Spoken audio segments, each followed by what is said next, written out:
Lembra daquela época? Aquela época em que os heróis de ação eram gigantes, quase deuses na tela, homens que resolviam tudo com os punhos, um olhar sério e uma frase de efeito. Stallone, Schwarzenegger, Van Damme, e entre eles, um nome que ecoava de forma diferente. Steven Seagal. Ele não era só músculos, ele era uma força da natureza, um mestre marcial que parecia flutuar e quebrar ossos com a mesma facilidade. O que aconteceu com aquele ícone, com o mestre do Aikido que dominou Hollywood? Se essa pergunta também te intriga, se você sente falta daquela época, se inscreva no canal. Vamos juntos desvendar essa história. Nos anos 80 e 90, ir à locadora era um ritual sagrado. As prateleiras de ação eram o nosso Olimpo. E lá estava ele, com seu rabo de cavalo e jaqueta de couro. Steven Seagal não era um ator que aprendeu a lutar. Ele era um lutador que decidiu atuar. E isso fazia toda a diferença. Seus filmes não eram apenas sobre explosões, eram sobre a arte do combate. A gente assistia hipnotizado. Cada movimento era preciso, mortal.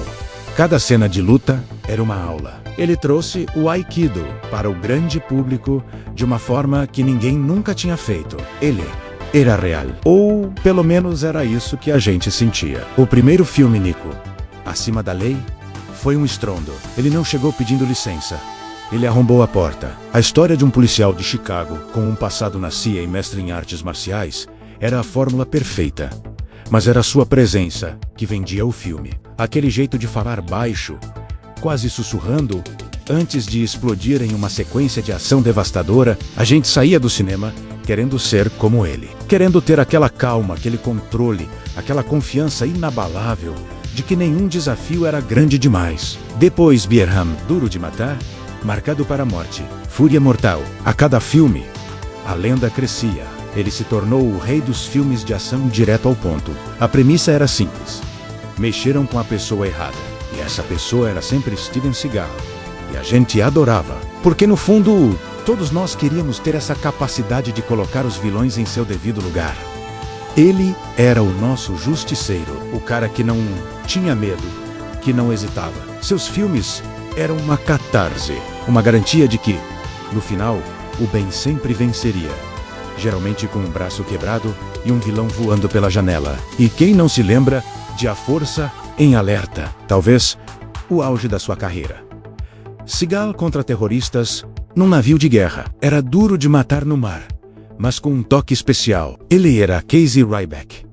Um simples cozinheiro que, na verdade, era o melhor dos melhores. Aquele filme solidificou o seu status de estrela de primeira grandeza.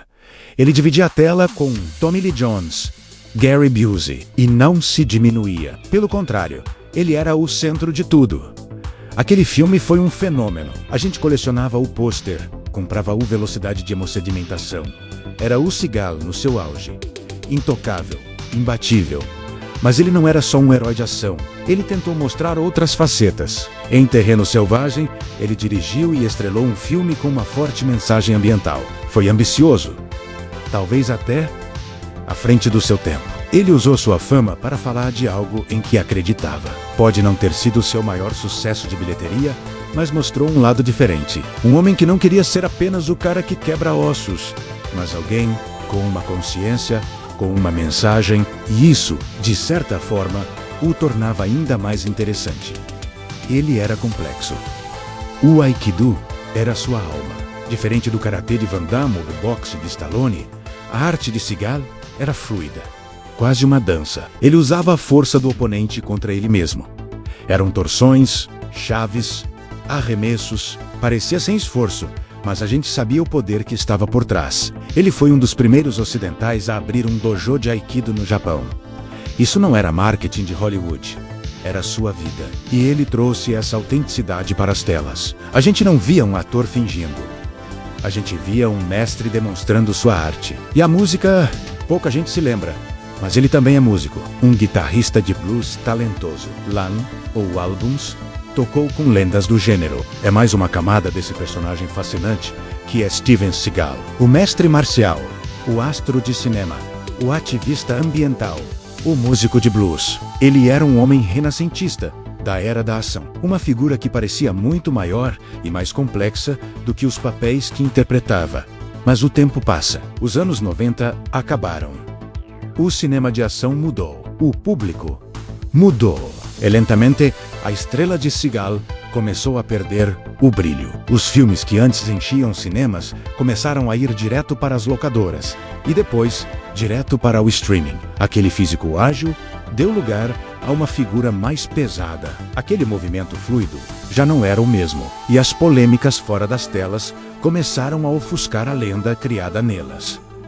O que aconteceu foi o ego, foram as más escolhas de roteiro, foi simplesmente a inevitável passagem do tempo que nenhum herói de ação consegue derrotar?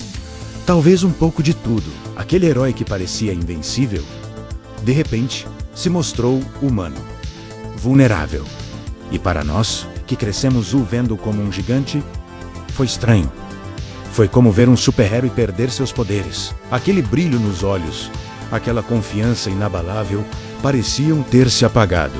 Hoje, quando olhamos para trás, o que fica é a nostalgia, a lembrança daquele sentimento. A emo, o deber Nico, ou a força em alerta pela primeira vez. A admiração por aquele homem que parecia ter todas as respostas na ponta dos dedos, ou melhor, na ponta dos punhos. Steven Seagal, antes da queda, foi um fenômeno cultural. Ele definiu um estilo, ele marcou uma geração.